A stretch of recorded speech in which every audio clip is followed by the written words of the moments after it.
नमस्ते बच्चों, स्वागत है ਤੁਹਾਡਾ ਜਮਾਤ 9ਵੀਂ ਵਿੱਚ। ਮੈਂ ਸੁਨੀਤਾ ਰਾਣੀ ਅੱਜ ਤੁਹਾਨੂੰ ਕਰਵਾਉਣ ਜਾ ਰਹੀ ਹਾਂ ਵਿਦਾਤਾ ਸਿੰਘ ਤੀਰ ਦੀ ਦੁਆਰਾ ਲਿਖੀ ਹੋਈ ਕਵਿਤਾ ਨਵੀਂ ਪੁਰਾਣੀ ਤਹਿਜੀਬ ਅਤੇ ਨੌਜਵਾਨ ਹਿੰਦੀ ਨੂੰ। ਲੇਕਿਨ ਉਸ ਤੋਂ ਪਹਿਲਾਂ ਆਪਾਂ ਕਰਾਂਗੇ ਕਵੀ ਬਾਰੇ ਇੱਕ ਛੋਟੀ ਜਿਹੀ ਜਾਣ ਪਹਿਚਾਣ।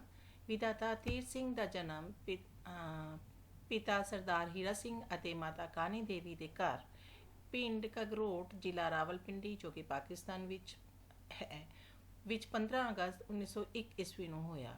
ਭਾਵੇਂ ਆਪ ਨੂੰ ਬਕਾਇਦਾ ਵਿਦਿਆ ਪ੍ਰਾਪਤੀ ਦਾ ਸੁਭਾਗ ਪ੍ਰਾਪਤ ਨਾ ਹੋਇਆ, ਪਰ ਆਪ ਨੇ ਅਕਾਲੀ ਲਹਿਰ ਦੇ ਪ੍ਰਭਾਵ ਹੇਠ ਆ ਕੇ ਲਿਖਣਾ ਸ਼ੁਰੂ ਕੀਤਾ। ਵਿਦਾਤਾ ਸਿੰਘ ਤੀਰ ਕਵੀ ਦਰਬਾਰਾਂ ਦੀ ਸ਼ਾਨ ਸਮਝੇ ਜਾਂਦੇ ਸਨ। ਆਪ ਨੇ ਬਹੁਤ ਹੀ ਧਾਰਮਿਕ ਅਤੇ ਸਟੀਜੀ ਕਵਿਤਾ ਲਿਖੀ।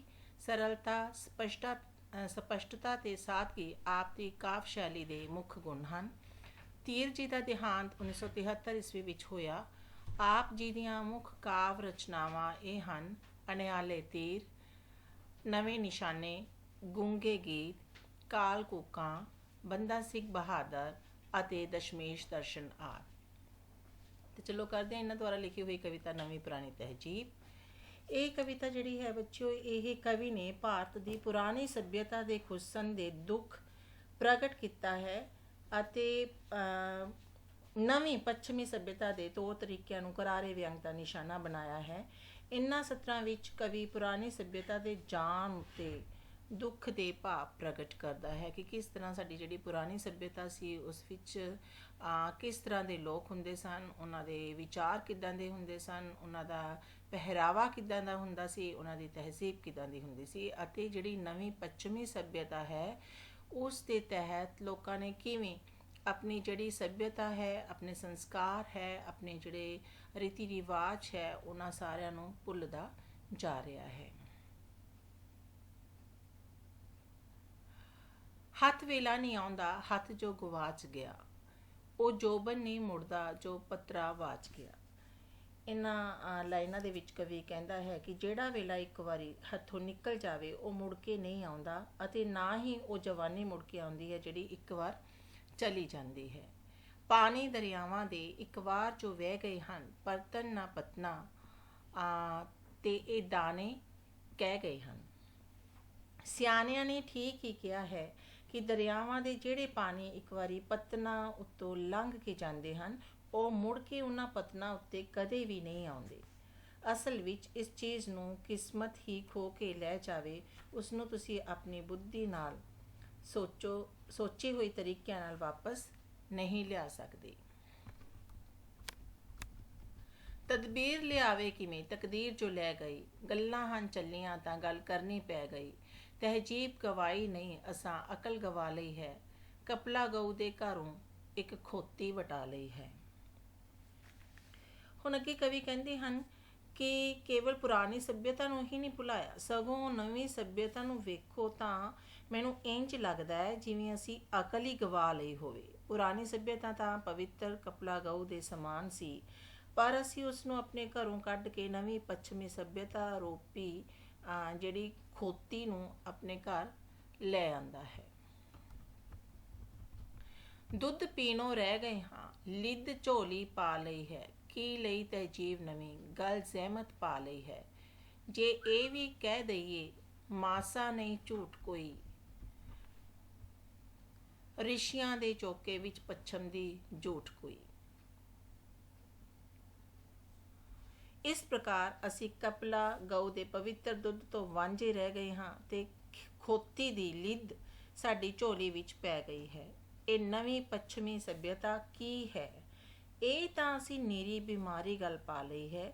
ਜੇਕਰ ਅਸੀਂ ਇਸ ਬਾਰੇ ਇਸ ਤਰ੍ਹਾਂ ਕਹਿ ਲਈਏ ਤਾਂ ਇਸ ਵਿੱਚ ਰਤਾ ਵੀ ਝੂਠ ਨਹੀਂ ਕਿ ਰਿਸ਼ੀਆਂ ਦੇ ਪਵਿੱਤਰ ਚੌਂਕੇ ਰੂਪ ਭਾਰਤ ਦੇਸ਼ ਵਿੱਚ ਪੱਛਮ ਦੀ ਝੂਠ ਆ ਗਈ ਹੈ, ਜਿਸ ਨੇ ਸਾਡੇ ਪਵਿੱਤਰ ਦੇਸ਼ ਨੂੰ ਭ੍ਰਿਸ਼ਟ ਕਰ ਦਿੱਤਾ ਹੈ। ਆਈ ਅੱਗ ਲੈਣ ਲਈ ਆ ਕੇ ਘਰ ਪਾ ਬੈਠੀ, ਭਾਰਤ ਦਾ ਸਾਊ ਪੁਨਾ ਸਭ ਰਿੰਨ ਕੇ ਖਾ ਬੈਠੀ। ਇਹ ਪੱਛਮੀ ਸੱਭਿਅਤਾ ਤਾਂ ਭਾਰਤ ਨਾਲ ਵਪਾਰ ਕਰਨ ਲਈ ਪੱਛਮੀ ਸਾਮਰਾਜਿਆਂ ਦੇ ਨਾਲ ਆਈ ਸੀ।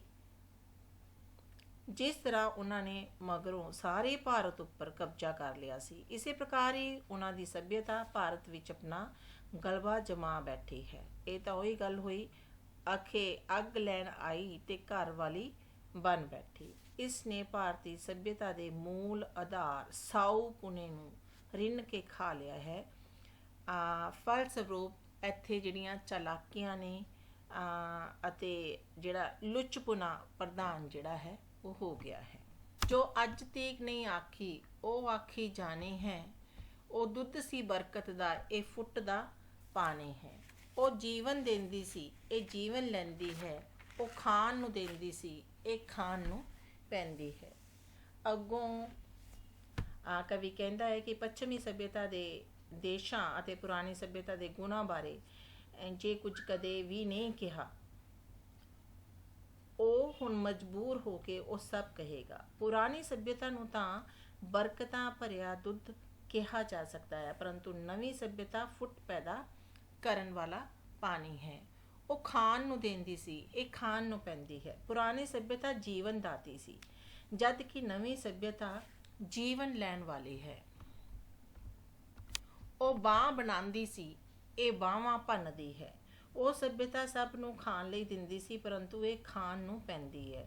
ਇਹ ਤਾਂ ਪਰਾਏ ਨੂੰ ਆਪਣਾ ਭਰਾ ਬਣਾ ਲੈਣ ਦੀ ਸਮਰੱਥਾ ਰੱਖਦੀ ਹੈ, ਪਰੰਤੂ ਇਹ ਭਰਾਵਾਂ ਨੂੰ ਆਪਸ ਵਿੱਚ ਵਿਛੋੜਦੀ ਹੈ। ਯਾਨੀ ਕਿ ਜੋ ਪੁਰਾਣੀ ਸੱਭਿਅਤਾ ਸੀ ਉਹ ਤਾਂ ਬਗਾਨਿਆਂ ਨੂੰ ਵੀ ਆਪਣਾ ਸਮਝਦੀ ਸੀ, ਲੇਕਿਨ ਇਹ ਸੱਭਿਅਤਾ ਆਪਣਿਆਂ ਨੂੰ ਵੀ ਬਗਾਨਾ ਬਣਾ ਦਿੰਦੀ ਹੈ। ਉਹ ਭੋਲੀ ਭਾਲੀ ਸੀ ਇਹ ਚੰਚਲ ਮੰਨਦੀ ਹੈ।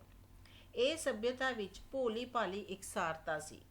ਉਹ ਸੱਭਿਅਤਾ ਜੋ ਕਿ ਪੁਰਾਤਨ ਸੱਭਿਅਤਾ ਸੀ, ਜੋ ਕਿ ਸਾਡੀ ਭਾਰਤੀ ਸੱਭਿਅਤਾ ਸੀ, ਉਹ ਸੱਭਿਅਤਾ ਜਿਹੜੀ ਸੀ ਭੋਲੀ ਭਾਲੀ ਸੀ ਅਤੇ ਉਸ ਦੇ ਵਿੱਚ ਇਕਸਾਰਤਾ ਸੀ। ਲੇਕਿਨ ਪੱਛਮੀ ਸੱਭਿਅਤਾ ਜਿਹੜੀ ਹੈਗੀ ਹੈ ਉਸ ਦੇ ਵਿੱਚ ਚੰਚਲਤਾ ਹੈ ਅਤੇ ਅਸਥਿਰਤਾ ਹੈ। ਉਹ ਵੀਰ ਮਨਾਉਂਦੀ ਸੀ ਇਹ ਵੀਰ ਲੜਾਉਂਦੀ ਹੈ। ਉਹ ਸੱਭਿਅਤਾ ਤਾਂ ਰੁੱਸੇ ਭਰਾਵਾਂ ਨੂੰ ਮਨਾਉਣਾ ਆਪਣਾ ਫਰਜ਼ ਸਮਝਦੀ ਸੀ, ਪਰੰਤੂ ਇਹ ਸਕੇ ਭਰਾਵਾਂ ਨੂੰ ਆਪਸ ਵਿੱਚ ਲੜਾਉਣ ਦਾ ਕੰਮ ਕਰਦੀ ਹੈ। ਉਹ ਛਾਵੇਂ ਸੁੱਟਦੀ ਸੀ ਇਹ ਸੁੱਕਣੇ ਪਾਉਂਦੀ ਹੈ। ਉਹ ਤਾਂ ਦੁੱਖ ਵਿੱਚ ਕੱਢ ਕੇ ਸੁੱਖ ਦੀ ਛਾਂ ਵਿੱਚ ਬਿਠਾਉਂਦੀ ਸੀ। ਕਿਹੜੀ ਸੱਭਿਅਤਾ? ਭਾਰਤ ਦੀ ਸੱਭਿਅਤਾ। ਲੇਕਿਨ ਜੋ ਪੱਛਮੀ ਸੱਭਿਅਤਾ ਹੈ ਇਹ ਸੁੱਖ ਦੀ ਛਾਂ ਵਿੱਚੋਂ ਚੁੱਕ ਕੇ ਪਰੇਸ਼ਾਨੀਆਂ ਦੀ ਧੁੱਪ ਵਿੱਚ ਸੁੱਕਣੇ ਪਾਉਂਦੀ ਹੈ। ਉਸ ਵਿੱਚ ਇੱਕ ਕਰਦਾ ਸੀ ਸਭ ਟੱਬਰ ਖਾਂਦਾ ਸੀ। ਉਸ ਸੱਭਿਅਤਾ ਵਿੱਚ ਘਰ ਦਾ ਇੱਕ ਮੈਂਬਰ ਕਮਾਈ ਕਰਦਾ ਸੀ ਅਤੇ ਬਾਕੀ ਸਾਰੇ ਬਹਿ ਕੇ ਖਾਂਦੇ ਸਨ। ਸੀ ਸਮੇਂ ਆਜ਼ਾਦੀ ਦੇ ਹਿੰਦ ਢੋਲੇ ਗਾਉਂਦਾ ਸੀ ਅਤੇ ਹਰ ਕੋਈ ਆਜ਼ਾਦੀ ਵਿੱਚ ਵਿਸਰਦਾ ਹੋਇਆ ਖੁਸ਼ੀ ਦੇ ਗੀਤ ਗਾਉਂਦਾ ਸੀ, ਪਰ ਇਸ ਪੱਛਮੀ ਸੱਭਿਅਤਾ ਨੇ ਸਾਰਿਆਂ ਨੂੰ ਦੁੱਖ ਦੇ ਵਿੱਚ ਪਾ ਦਿੱਤਾ ਹੈ। ਇਸ ਵਿੱਚ ਮਰ ਮਰ ਕੇ ਵੀ ਸਭ ਭੁੱਖੇ ਮਰਦੇ ਹਨ। ਕਵੀ ਕਹਿੰਦਾ ਹੈ ਕਿ ਨਵੀਂ ਸੱਭਿਅਤਾ ਜਿਹੜੀ ਹੈ, ਜੋ ਪੱਛਮੀ ਸੱਭਿਅਤਾ ਹੈ, ਇਸ ਨੇ ਮਹਿੰਗਾਈ ਦੇ ਨਾਲ ਲੋਕਾਂ ਦੇ ਖਰਚੇ ਇੰਨੇ ਜ਼ਿਆਦਾ ਵਧਾ ਦਿੱਤੇ ਹਨ ਕਿ ਘਰ ਦਾ ਹਰ ਮੈਂਬਰ ਸਾਰਾ ਦਿਨ ਮਰ ਮਰ ਕੇ ਕਮਾਉਂਦਾ ਹੈ। ਠੀਕ ਹੈ, ਇਸ ਵਿੱਚ ਮਰ ਮਰ ਕੇ ਵੀ ਸਭ ਭੁੱਖੇ ਮਰਦੇ ਹਨ। ਯਾਨੀ ਕਿ ਪਰਿਵਾਰ ਦਾ ਹਰ ਇੱਕ ਮੈਂਬਰ ਕਮਾ ਰਿਹਾ ਹੈ, ਲੇਕਿਨ ਫਿਰ ਵੀ ਇੰਨੀ ਜ਼ਿਆਦਾ ਮਹਿੰਗਾਈ ਹੋ ਗਈ ਹੈ ਕਿ ਉਹਨਾਂ ਦਾ ਗੁਜ਼ਾਰਾ ਕਰਨਾ ਮੁਸ਼ਕਿਲ ਹੋਇਆ ਪਿਆ ਹੈ। ਹੌਕੇ ਦਿਨ ਰਾਤ ਭਰਨ ਪਰ ਪੇਟ ਨਾ ਭਰਦੇ ਹਨ, ਪਰੰਤੂ ਫਿਰ ਵੀ ਸਾਰੇ ਭੁੱਖੇ ਹੀ ਮਰਦੇ ਹਨ।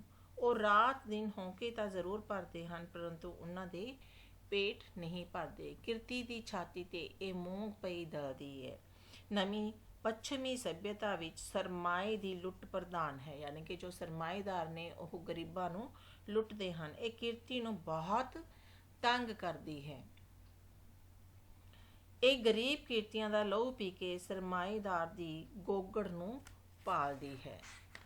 ਰਤ ਪੀ ਪੀ ਲਿੱਸੀਆਂ ਦੀ ਇਹਦੀ ਗੋਗੜ ਪਲਦੀ ਹੈ। ਲਿੱਸੀਆਂ ਮੀਨਸ ਜੋ ਗਰੀਬ ਲੋਕ ਨੇ, ਜੋ ਗਰੀਬ ਨੇ ਉਹਨਾਂ ਦਾ ਲਹੂ ਪੀ ਕੇ ਇਹਦੀ ਗੋਗੜ ਪਲਦੀ ਹੈ। ਯਾਨੀ ਕਿ ਉਹਨਾਂ ਦਾ ਹੱਕ ਮਾਰ ਕੇ ਇਹ ਲੋਕ ਜਿਹੜੀ ਹੈ ਅਮੀਰ ਹੋ ਰਹੇ ਨੇ। ਬਿਜਲੀ ਦੇ ਲਾਟੂ ਜੋ ਇਸ ਦੇ ਘਰ ਜਗਦੇ ਹਨ ਉਹ ਨੈਣ ਗਰੀਬਾਂ ਦੇ ਕੱਢੇ ਹੋਏ ਲੱਗਦੇ ਹਨ।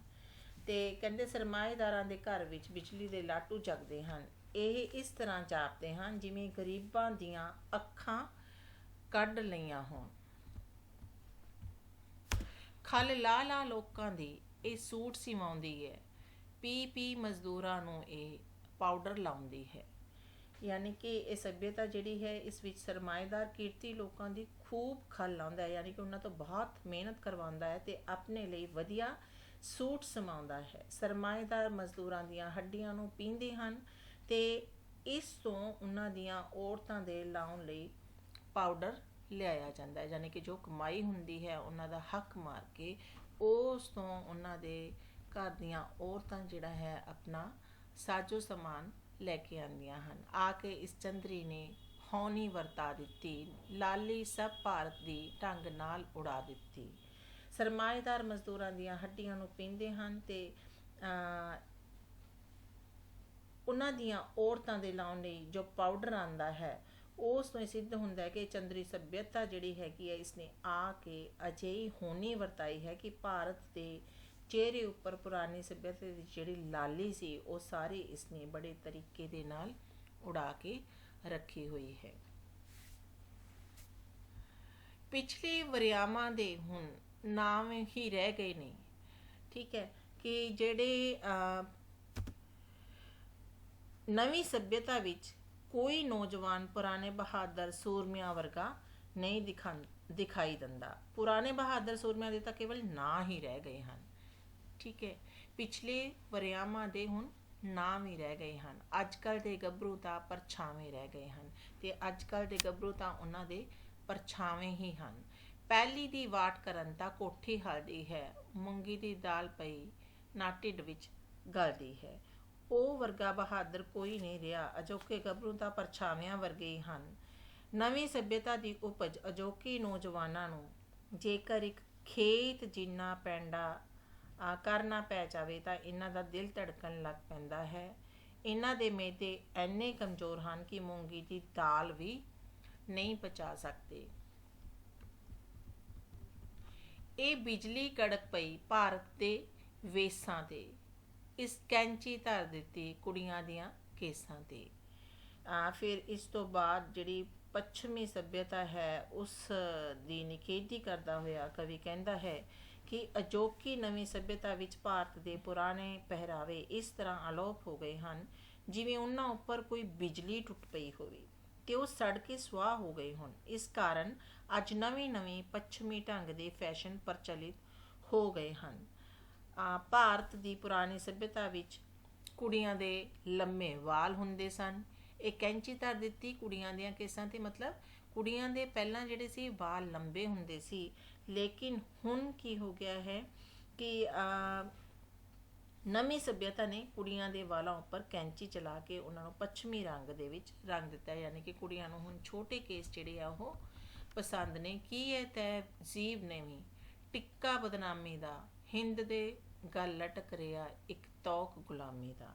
ਕਵੀ ਅਨੁਸਾਰ ਇਹ ਨਵੀਂ ਸੱਭਿਅਤਾ ਭਾਰਤ ਦੇ ਮੱਥੇ ਉੱਪਰ ਲੱਗਾ ਹੋਇਆ ਬਦਨਾਮੀ ਦਾ ਟਿੱਕਾ ਹੈ ਜਾਂ ਇਸ ਨੂੰ ਭਾਰਤ ਦੇ ਗਲ ਵਿੱਚ ਲਮਕਦਾ ਗੁਲਾਮੀ ਦਾ ਪਟਾ ਸਮਝਣਾ ਚਾਹੀਦਾ ਹੈ।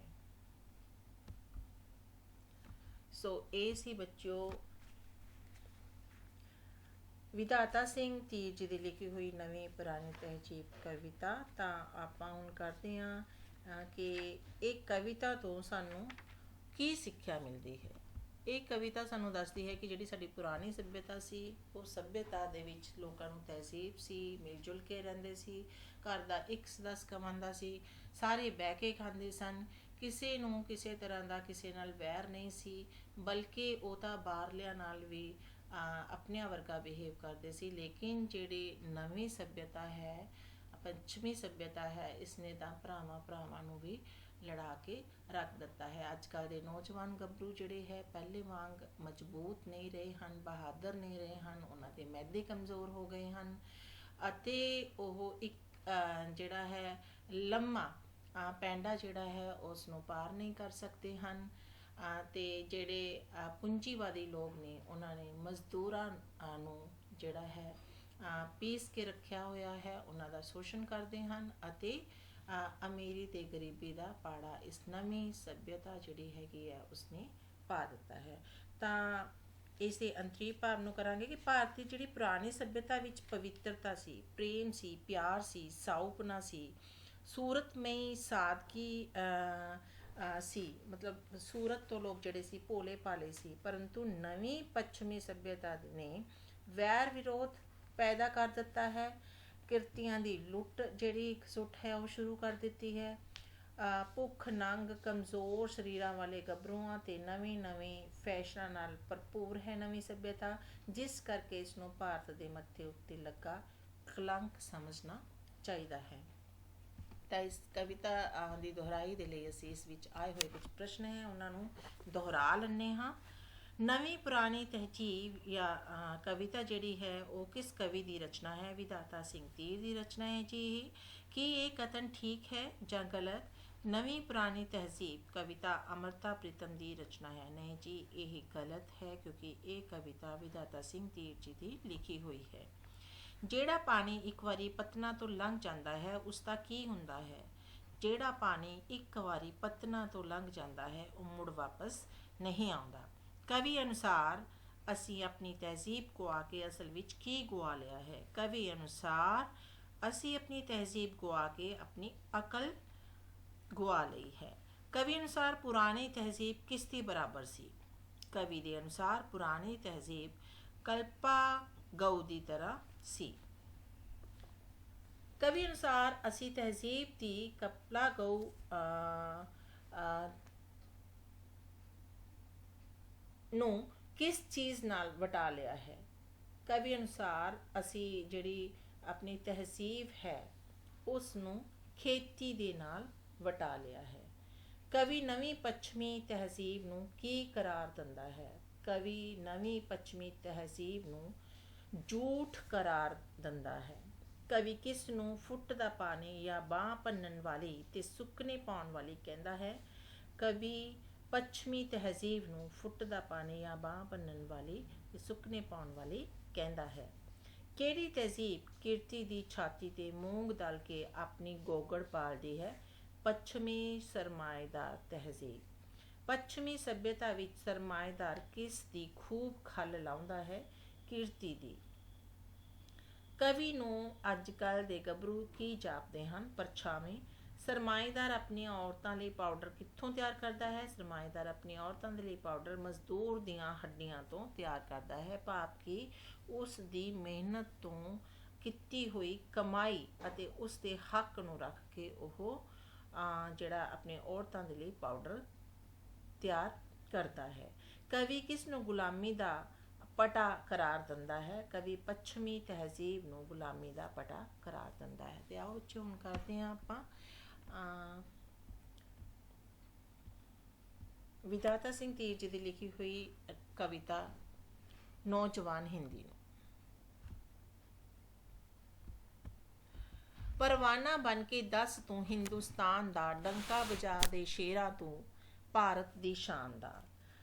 ਇਸ ਵਿੱਚ ਕਵੀ ਕਹਿੰਦੇ ਹਨ ਕਿ ਨੌਜਵਾਨ ਨੂੰ ਸੰਬੋਧਿਤ ਕਰਦੇ ਹੋਏ ਕਹਿੰਦੇ ਹਨ ਕਿ ਉਸਨੂੰ ਹਿੰਦੁਸਤਾਨ ਲਈ ਜਾਨ ਕੁਰਬਾਨ ਕਰਨ ਲਈ ਪਤੰਗਾ ਬਣ ਕੇ ਦੇਸ਼ ਦੀ ਸ਼ਾਨ ਸਾਰੀ ਦੁਨੀਆ ਵਿੱਚ ਪ੍ਰਸਿੱਧ ਕਰ ਦੇਣੀ ਚਾਹੀਦੀ ਹੈ। ਡੰਕਾ ਵਜਾ ਦੇ ਸ਼ੇਰਾਂ ਤੂੰ ਭਾਰਤ ਦੀ ਸ਼ਾਨ ਦਾ, ਯਾਨੀ ਕਿ ਸਾਰੀ ਦੁਨੀਆ ਦੇ ਵਿੱਚ ਭਾਰਤ ਨੂੰ ਪ੍ਰਸਿੱਧ ਕਰ ਦੇਣਾ ਚਾਹੀਦਾ ਹੈ। ਭਾਰਤ ਲਈ ਸ਼ਹੀਦ ਜੇ ਲੜਦਾ ਵੀ ਹੋ ਗਿਓ, ਤਾਰਾ ਬਣੇਗਾ ਜਗਤ ਤੇ ਫਿਰ ਆਸਮਾਨ ਦਾ। ਜੇਕਰ ਉਹ ਭਾਰਤ ਦੀ ਆਨ ਸ਼ਾਨ ਦੀ ਆਜ਼ਾਦੀ ਦੇ ਲਈ ਲੜਦਾ ਸ਼ਹੀਦ ਹੋ ਵੀ ਜਾਂਦਾ ਹੈ ਤਾਂ ਉਹ ਜਗਤ ਵਿੱਚ ਅਸਮਾਨ ਦਾ ਤਾਰਾ ਬਣ ਕੇ ਚਮਕੇਗਾ। ਉਸ ਦੀ ਕੁਰਬਾਨੀ ਨੂੰ ਦੁਨੀਆ ਹਮੇਸ਼ਾ ਯਾਦ ਰੱਖੇਗੀ। ਉਹ ਨੌਜਵਾਨਾਂ ਅੱਖ ਹੈ ਤੇਰੇ ਤੇ ਦੇਸ਼ ਦੀ, ਰਾਖਾ ਹੈ ਦੇਸ਼ ਦਾ ਅਤੇ ਕੌਮੀ ਨਿਸ਼ਾਨ ਦਾ। ਅੱਗੋਂ ਫਿਰ ਕਵੀ ਕਹਿੰਦਾ ਹੈ ਕਿ ਭਾਰਤ ਦੇਸ਼ ਦਾ ਜਿਹੜਾ ਨੌਜਵਾਨ ਹੈ ਉਸ ਉੱਤੇ ਸਾਰੇ ਦੇਸ਼ ਦੀ ਨਜ਼ਰ ਟਿਕੀ ਹੋਈ ਹੈ। ਸਾਰਾ ਦੇਸ਼ ਉਸ ਵੱਲ ਦੇਖ ਰਿਹਾ ਹੈ। ਉਹ ਦੇਸ਼ ਅਤੇ ਕੌਮੀ ਨਿਸ਼ਾਨ, ਭਾਵ ਕਿ ਭਾਰਤ ਦਾ ਕੌਮੀ ਨਿਸ਼ਾਨ ਕੀ ਹੈ? ਕੌਮੀ ਝੰਡਾ, ਉਸ ਦਾ ਉਹ ਰਖਵਾਲਾ ਹੈ। ਸੂਰਾ ਹੈ ਤੇਰੀ ਜੱਗ ਨੂੰ ਪਤਾ ਬਹਾਦਰੀ, ਪੂਰਾ ਹੈ ਤੂੰ ਜ਼ਬਾਨ ਦਾ ਤੇ ਅਣਖ ਆਣ ਦਾ। ਉਹ ਸੂਰਮਾ ਹੈ ਤੇ ਉਸ ਦੀ ਬਹਾਦਰੀ ਦੇ ਸਾਰੇ ਸੰਸਾਰ ਨੂੰ ਪਤਾ ਹੈ। ਦੁਨੀਆ ਇਹ ਵੀ ਜਾਣਦੀ ਹੈ ਕਿ ਉਹ ਬਚਨਾਂ ਦਾ ਪੂਰਾ ਅਤੇ ਅਣਖ ਆਣ ਨੂੰ ਕਾਇਮ ਰੱਖਣ ਲਈ ਹਰ ਕੁਰਬਾਨੀ ਕਰਨ ਵਾਲਾ ਹੈ।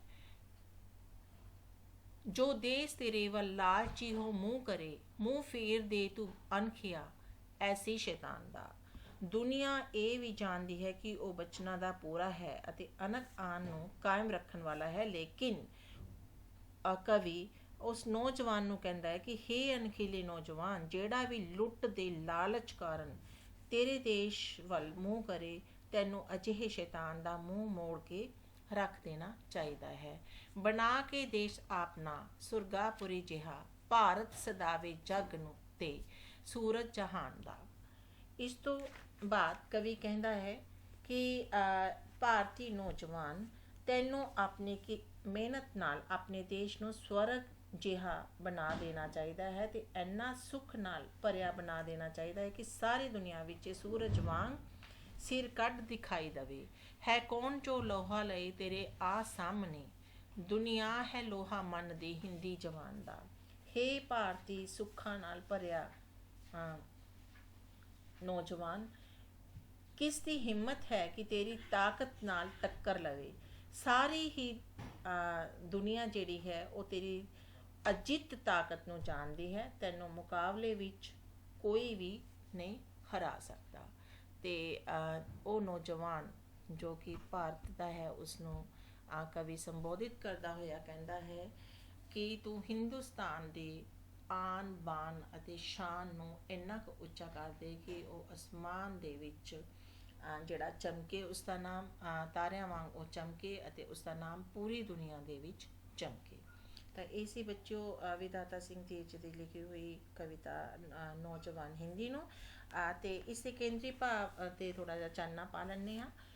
ਇਹ ਕਵਿਤਾ ਦਾ ਕੇਂਦਰੀ ਭਾਵ ਹੈ ਕਿ ਦੇਸ਼ ਦੀ ਆਨ ਸ਼ਾਨ ਅਤੇ ਆਜ਼ਾਦੀ ਦੀ ਰਾਖੀ ਲਈ ਆਪਾਂ ਨੂੰ ਆਪਣੇ ਆਪ ਨੂੰ ਕੁਰਬਾਨ ਕਰ ਦੇਣਾ ਚਾਹੀਦਾ ਹੈ। ਉਹ ਦੇਸ਼ ਅਤੇ ਕੌਮੀ ਝੰਡੇ ਦਾ ਰਾਖਾ ਭਾਰਤ ਦੇ ਨੌਜਵਾਨ ਨੂੰ ਕਹਿੰਦਾ ਹੈ। ਸਾਰਾ ਜਹਾਨ ਜਾਣਦਾ ਹੈ ਕਿ ਉਹ ਸੂਰਮਾ, ਬਹਾਦਰ, ਬਚਨਾਂ ਦਾ ਪੂਰਾ, ਅਣਖੀਲਾ ਅਤੇ ਅਜਿੱਤ ਤਾਕਤ ਦਾ ਮਾਲਕ ਹੈ।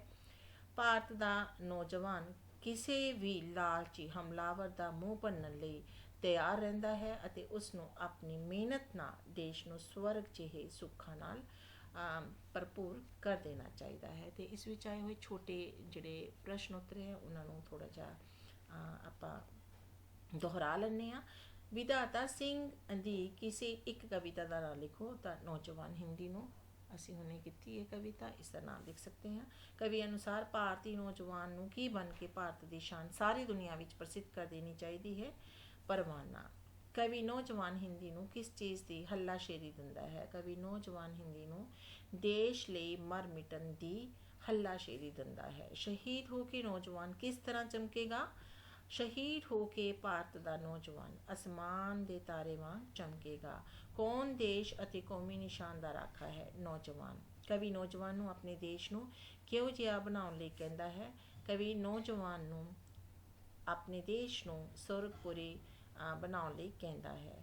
ਕਵੀ ਅਨੁਸਾਰ ਦੁਨੀਆ ਕਿਸ ਦਾ ਲੋਹਾ ਮੰਨਦੀ ਹੈ? ਕਵੀ ਅਨੁਸਾਰ ਦੁਨੀਆ ਨੌਜਵਾਨ ਹਿੰਦੀ ਦਾ ਲੋਹਾ ਮੰਨਦੀ ਹੈ। ਤਾਂ ਇਹ ਸੀ ਬੱਚਿਓ ਵਿਧਾਤਾ ਸਿੰਘ ਧੀਰ ਦੀ ਲਿਖੀਆਂ ਹੋਈਆਂ ਕਵਿਤਾਵਾਂ ਨਵੀਂ ਪੁਰਾਣੀ ਤਹਿਜ਼ੀਬ ਅਤੇ ਨੌਜਵਾਨ ਹਿੰਦੀ ਨੂੰ।